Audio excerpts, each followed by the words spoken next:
আমি সুদীপ্তা, এভি নিউজে আপনাদের সকলকে স্বাগত। প্রথমেই চোখ রাখবো নিউজ হেডলাইন্সে।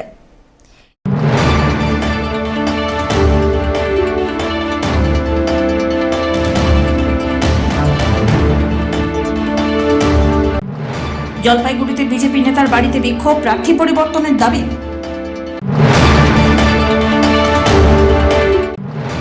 জলপাইগুড়িতে বৃদ্ধার মুন্ডহীন দেহ উদ্ধার, গ্রাম জুড়ে আতঙ্ক।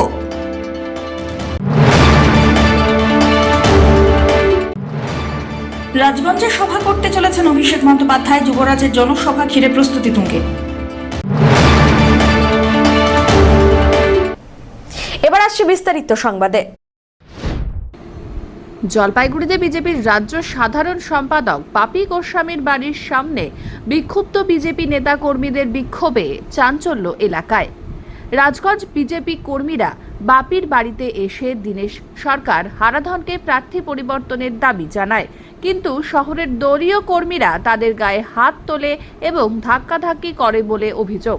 বাপি গোস্বামী জানিয়েছেন, কর্মীরা দেখা করতে এলে কার্যালয়ে আসবে, না হলে ফোন করে আসবে। বাড়িতে হঠাৎ কেন আসবে? তিনি আরও বলেন, যারা এসেছিলেন তাদের কয়েকজন বিজেপির কর্মী হলেও বাকিরা তৃণমূল মদতপুষ্ট লোক। এটা তৃণমূলের গেম প্ল্যান, যা ফাঁস হয়ে গেছে। আমি তো ছিলাম না। প্রথম কথা হচ্ছে, বিজেপির কর্মী যদি হয়ে থাকে, বিজেপির কর্মী জেলা সভাপতি, জেলার নেতৃত্ব, রাজ্য নেতৃত্বের কথা বলতে পারে। আমার প্রশ্ন, বিজেপির কর্মীরা বাপি গোস্বামীতে আসবে, অরবিন্দ গ্রাম পঞ্চায়েতের প্রধান SMS করে কেন? কাকে SMS? বিভিন্ন হোয়াটসঅ্যাপ গ্রুপে দিয়ে SMS করছেন, আজকে বাপি গোস্বামীর বাড়িতে গাড়ি গাড়ি লোক যাবে, আপনারা খবর করেন। তাই তৃণমূলের প্রধান এই খবর পায় কোথা থেকে? যারা আসছে তাদের ছবি আমি দেখলাম, তো 3-4 জন বিজেপি করে, বাদ বাকি কেউ বিজেপি করে না। আর বিজেপির লোক আসবে, তৃণমূলের প্রধান কেন গ্রুপে SMS করে?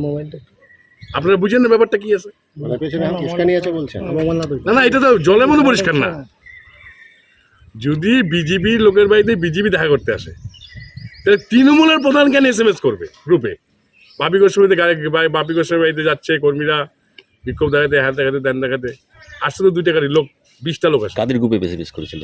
আজকে দুইটা পিক আপ ভ্যানের লোক আসলো, আমি রাস্তায় দেখলাম তো, তাদের লোক আছে 20 থেকে 22টা। তার মধ্যে 4-5 জন বিজেপি করে, বাদ বাকি কেউ বিজেপি করে। আপনার সাথে কথা বলতে এসেছিল ওই প্রার্থী নিয়ে? কথা বলতে আসতো, আমাকে ফোন করে আসতো, ফোন করে আসলো। আপনাদের গুন্ডা বাহিনী নাকি ঢুকতে জানি, গায়ে হাত দিয়েছে। সে তো আপনার মিডিয়া আছে, আপনারা দেখছেন তো নাকি? ছবি তো আপনাদের কাছে ক্যামেরা আসতো, আধুনিক মেশিন আপনাদের কাছে আছে, আপনারা দেখছেন গায়ে হাত দিয়েছে। শুনেন, তৃণমূল কংগ্রেসের খেলাটা বাচ্চাদের মতো খেললো, শিশুর আচরণ করলো। খেলাটা একটু ভালো করে খেললে তাহলে সব তৃণমূলের লোকেরা না না, তৃণমূল খেলাটা খেললো ভালো, কিন্তু খেলতে গিয়ে বাচ্চাদের সুলভ আচরণ করে বলে, শিশু সুলভ আচরণ। আর খেলতে হয় ডেমাক দিয়ে, এইসব নাটকবাজি করে কোনো লাভ নেই।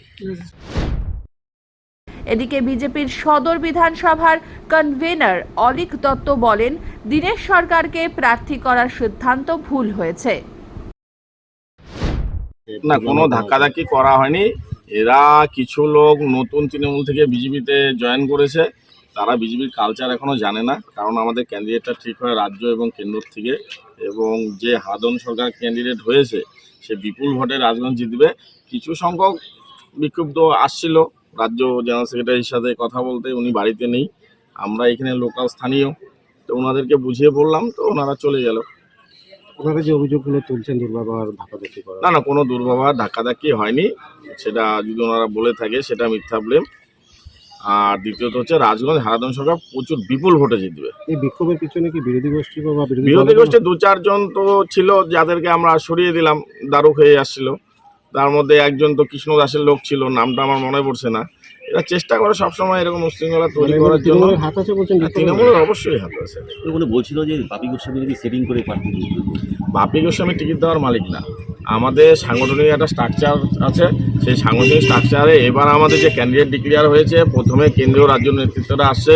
প্রত্যেক বিধানসভার যারা জেলা নেতৃত্ব এবং মণ্ডল প্রেসিডেন্ট, তাদের থেকে ভোট নেওয়া হয়েছে, যে কোনো 3 জনের নাম চায় নেওয়া হয়েছে। সেই অনুযায়ী হারাধন সরকার টোটাল রাজগঞ্জে 15 জন সমর্থনে ভোট পেয়েছে।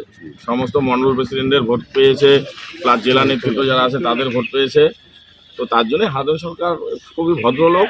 আর কৃষ্ণ দাসের সাথে লড়াই করার জন্য হাদন সরকার রাজগঞ্জ বিধানসভাতে পারফেক্ট ফিটেস্ট ক্যান্ডিডেট। নাম পরিচয়?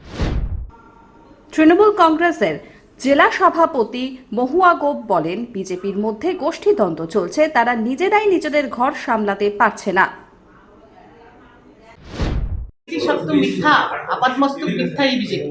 এদের ওটা পার্টির যেটা অভ্যন্তরীণ বিষয় সেটা নিয়ে আমার কিছু বলার নেই, কিন্তু যা দেখতে পাচ্ছি তাতে এদের উপরে কি আছে, এরা বিভিন্ন জায়গায় এসব করছে, এটাও একটা চক্রান্ত কিনা নাটক কিনা জানি না। কারণ এটা তো বিজেপির যে চক্রান্ত চলছে, আমরা তো এসআইআর নিয়ে সেই চক্রান্তের এখনো বিচারাধীন নিয়ে আমরা চিন্তিত, যে কারা ভোট দিতে পারবে না, মানুষের ভোটাধিকার নিয়ে আমরা চিন্তিত।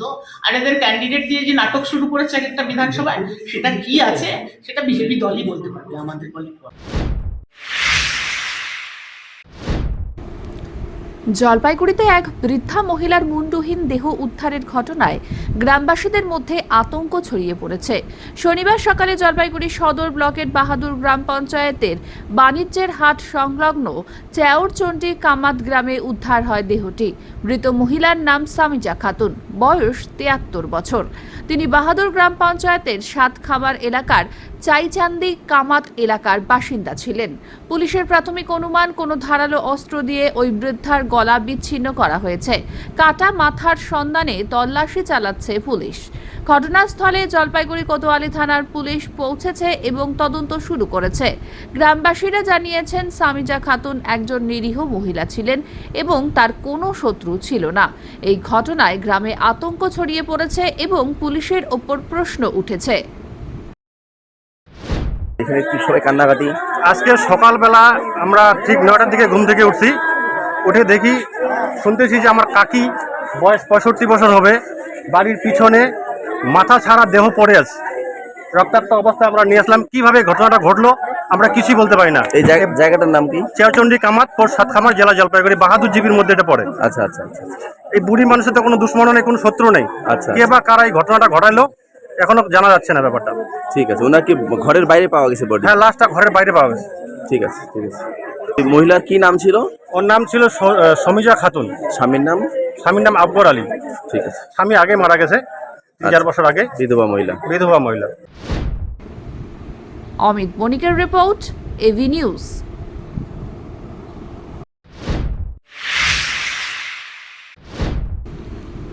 আসন্ন বিধানসভা নির্বাচনকে সামনে রেখে রাজগঞ্জে বড় জনসভার প্রস্তুতি শুরু করেছে তৃণমূল কংগ্রেস। দলের সর্বভারতীয় সাধারণ সম্পাদক ও সাংসদ অভিষেক বন্দ্যোপাধ্যায় আগামী 1 এপ্রিল রাজগঞ্জ বিধানসভা এলাকায় জনসভা করতে চলেছেন। জানা গিয়েছে, রাজগঞ্জের বিন্নাগুড়ি গ্রাম পঞ্চায়েতের সুদামগঞ্জ এলাকায় একটি মাঠে এই জনসভার আয়োজন করা হয়েছে। তৃণমূল কংগ্রেসের প্রার্থী স্বপ্না বর্মনের সমর্থনে এই সভা অনুষ্ঠিত হবে। সভাকে ঘিরে ইতিমধ্যেই জোর প্রস্তুতি শুরু হয়েছে। শনিবার তৃণমূল নেতৃত্ব সভাস্থল পরিদর্শন করে প্রয়োজনীয় দিক নির্দেশ দেন। মঞ্চ নির্মাণ, জনসমাগমের ব্যবস্থা, নিরাপত্তা এবং অন্যান্য পরিকাঠামো খতিয়ে দেখা হয়েছে। দলীয় সূত্রে খবর, জনসভাকে কেন্দ্র করে কর্মী সমর্থকদের মধ্যে ব্যাপক উৎসাহ দেখা গিয়েছে। নির্বাচনের আগে এই সভা রাজগঞ্জের রাজনৈতিক সমীকরণে বিশেষ তাৎপর্যপূর্ণ বলে মনে করা হচ্ছে।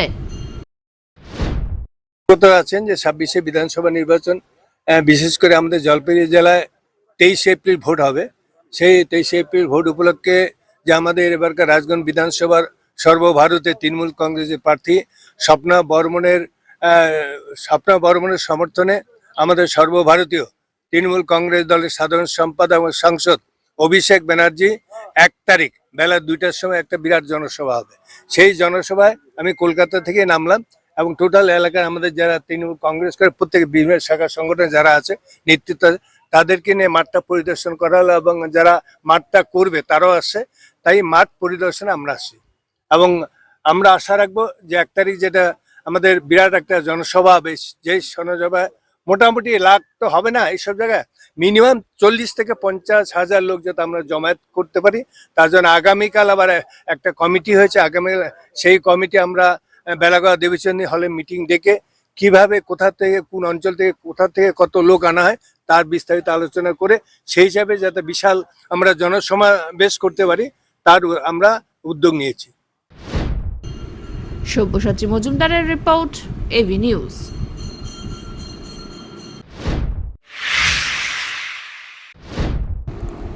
আসন্ন নির্বাচনকে ঘিরে চলেছে প্রচারাভিযান। প্রচেষ্টার একটুও খামতি রাখছেন না প্রার্থীরা। এবার ময়নাগুড়ি বিধানসভা আসনে তৃণমূল প্রার্থী রামমোহন রায় খোল বাজিয়ে নগর পরিক্রমা করলেন।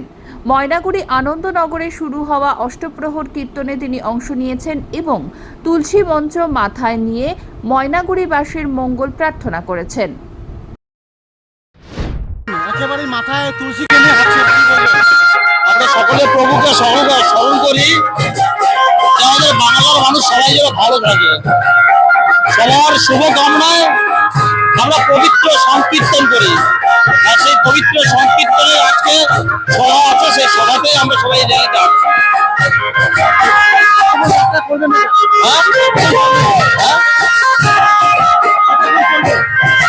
এটা প্রায় আমাদের আনন্দনগরে শুরু হয়েছে, জাগৃতি মোড় হয়ে চৌপতি হয়ে আপনার দুর্গাবাড়ি মোড় হয়ে জাগৃতি মোড় হয়ে শ্রীমন্ত্রী আবার ওই আনন্দনগরে গিয়ে শেষ হবে।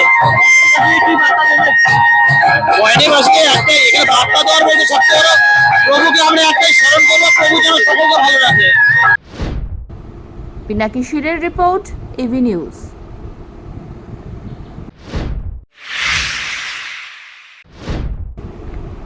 ডুয়ার্সের চা বাগানে ভোট প্রচারে বেরিয়েছেন নাগরাকাটা বিধানসভা তৃণমূল কংগ্রেস প্রার্থী সঞ্জয় কুজুর।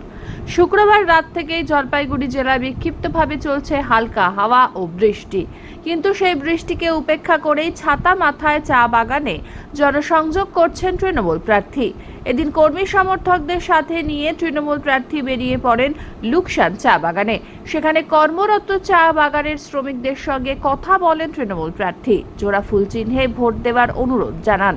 সঞ্জয় কুজুর বলেন, মুখ্যমন্ত্রী যেভাবে চা বাগান শ্রমিকদের জন্য কাজ করেছেন, মানুষের কাছে সেই উন্নয়নের খতিয়ান তুলে ধরছেন তিনি। যদিও তাদের কিছু বলার আগেই তারা জানে মুখ্যমন্ত্রী তাদের জন্য কি করেছেন। हम लोग अभी इलेक्शन का माहौल है, प्रत्येक बगान में जा रहे हैं। 9 बजे उनका एक छुट्टी होता है, जब खाना खाने के लिए उनका छुट्टी होता है तो हम लोग वहाँ पे मेला मीटिंग कर रहे हैं। और मेला मीटिंग में इलेक्शन का जो माहौल है, इलेक्शन के बारे में बात कर रहे हैं कि आने वाले अप्रैल 23 तारीख को विधानसभा का चुनाव है। चुनाव को किस तरह से वोट दिया जाना चाहिए, किसको देना चाहिए, इसके बारे में चर्चा कर रहे हैं। लेकिन आप सभी को मालूम है, चाय बागान में मैक्सिमम महिला लोग काम करते हैं, श्रमिक है, और महिला में एक रुझान है। महिला सबको ही जानते हैं कि माननीय मुख्यमंत्री आने के बाद में महिला को जो सम्मान दिया है, लक्ष्मी भंडार के रूप में अभी 1500-1700 करके उसके अकाउंट में जा रहा है, और चाय बागान के लिए वेजेस भी बढ़ाने वाले हैं। इसलिए बहुत खुश है।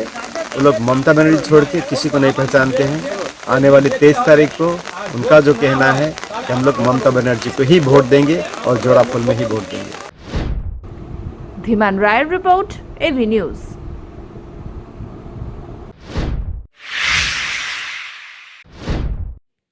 ডুয়ার্স বিধানসভায় নির্বাচনের প্রচারে নেমেছেন বাম প্রার্থীরা। শনিবার মাটিয়ালি ব্লকের বিধাননগর গ্রাম পঞ্চায়েতের নেওরা মাঝিয়ালিতে কর্মী সভা করে সিপিআইএম। সভায় নাগরাকাটা বিধানসভার সিপিআইএম প্রার্থী দিলীপ কুমার ওরাও এর সঙ্গে সকলের পরিচয় করানো হয়। কর্মীদের বাড়ি বাড়ি গিয়ে কেন্দ্র ও রাজ্য সরকারের দুর্নীতির বিষয়ে সাধারণ মানুষকে বলার আবেদনও জানানো হয়। এই নির্বাচনে তৃণমূল এবং বিজেপির পাশাপাশি বাম প্রার্থীরাও জোর কদমে প্রচার চালাচ্ছেন। অন্যান্য জায়গায় শুরু হয়েছে প্রচার, যেমন উত্তরবঙ্গ মমতা বন্দ্যোপাধ্যায় সেখানে 3টি জনসভা করতে চলেছেন। নাগরাকাটা বিধানসভার সিপিআইএম প্রার্থী দিলীপ কুমার ওরাও বলেন, তারা দুর্নীতির বিরুদ্ধে লড়াই করছেন মানুষের অধিকার আদায়ের জন্য। ধীমান রায় রিপোর্ট।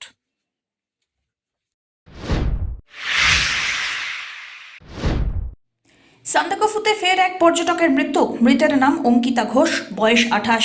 উত্তর 24 পরগনার দমদমের বাসিন্দা ছিলেন তিনি। সান্দাকফুতে ঘুরতে গিয়ে রীতিমতো অসুস্থ হয়ে পড়েন। গিয়েছিলেন তার সঙ্গীদের সঙ্গে। স্থানীয় বাসিন্দাদের প্রাথমিক অনুমান হৃদরোগে আক্রান্ত হয়ে মৃত্যু হয়েছে ওই পর্যটকের। এই ঘটনায় প্রশাসনের ভূমিকা নিয়ে উঠছে প্রশ্ন। পর্যটকদের স্বাস্থ্য পরীক্ষা করে সান্দাকফু যাওয়ার ফিটনেস সার্টিফিকেট দেওয়ার কথা ছিল, তা কি এখনো খাতায় কলমে ব্যবস্থা করা হবে? প্রশাসনের পক্ষ থেকে পর্যটকদের শারীরিক পরীক্ষা বাধ্যতামূলক করার কথাও বলা হয়েছে। উল্লেখ্য, গত বছর সান্দাকফুতে ঘুরতে গিয়ে মৃত্যু হয় কলকাতার আরেক পর্যটকের। শ্বাসকষ্টজনিত সমস্যার কারণেই তার মৃত্যু হয়। এরপরেই প্রশাসনের পক্ষ থেকে নানা বিধিনিষেধের কথা জানানো হয়েছিল।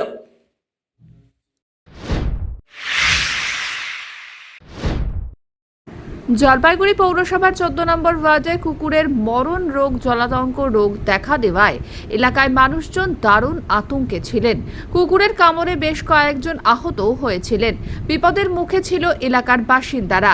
এই খবর শুনেই এলাকার কাউন্সিলর সন্দীপ ঘোষ একটি পশুপ্রেমিক সংগঠনের সাথে যোগাযোগ করে বাকি পথ কুকুরদের যাতে এই ধরনের জলাতঙ্ক রোগ না হয় তার জন্য নিজের টাকা দিয়ে বাইরে থেকে ভ্যাকসিন এনে বাকি পথ কুকুরদের দেওয়ার ব্যবস্থা করে দেন।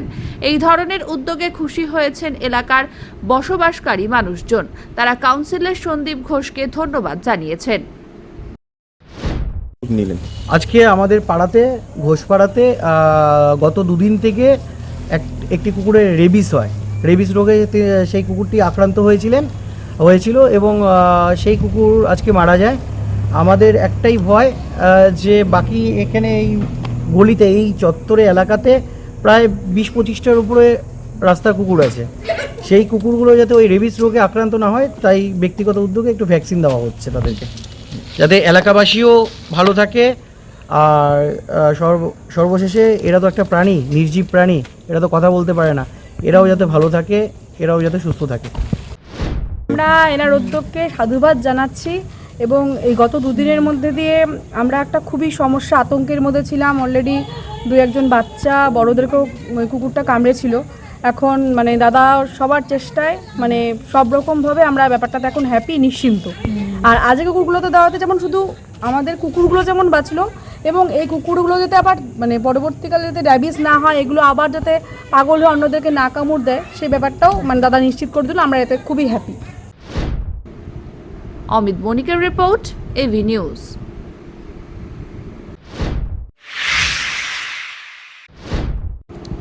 শুক্রবার রাতের কালবৈশাখী ঝড়ে জলপাইগুড়ি শহর বেসামাল হয়ে গেছে। মধ্যরাত থেকে চলা প্রবল ঝড়ের দাপটে শহরের বিভিন্ন এলাকায় ক্ষয়ক্ষতি হয়েছে। কোতোয়ালি থানা লাগোয়া সদর ট্রাফিক অফিসে গাছ পড়ে ক্ষতিগ্রস্ত হয়েছে পুলিশ আবাসন। এছাড়াও শহরের বিভিন্ন পৌর ওয়ার্ডে সুপারি গাছ সহ অন্যান্য বড় গাছ ভেঙে পড়ার কারণে বিদ্যুৎ পরিষেবা ব্যাহত হয়েছে। অমিত বণিকের রিপোর্ট, এভি নিউজ।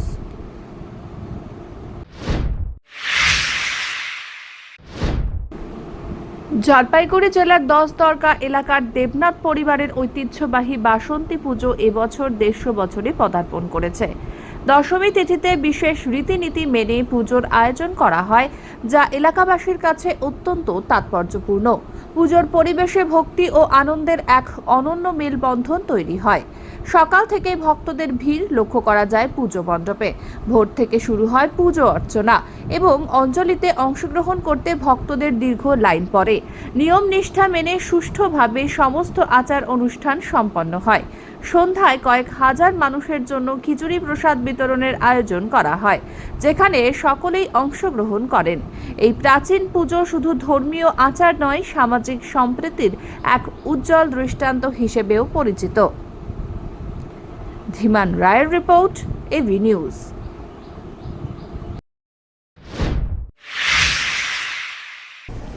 শেষ করবার আগে নিউজ হেডলাইন্স আরো একবার।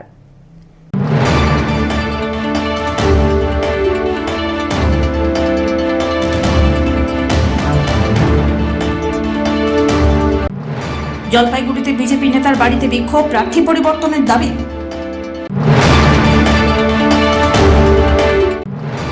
জলপাইগুড়িতে বৃদ্ধার মুন্ডহীন দেহ উদ্ধার, গ্রাম জুড়ে আতঙ্ক।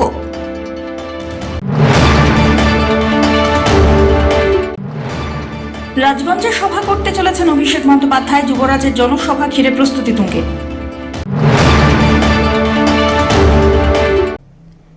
এখনকার মতন এভি নিউজ এ পর্যন্তই। পরবর্তীতে আসছি আরো সংবাদ নিয়ে। দেখতে থাকুন আমার ভিশন। নমস্কার।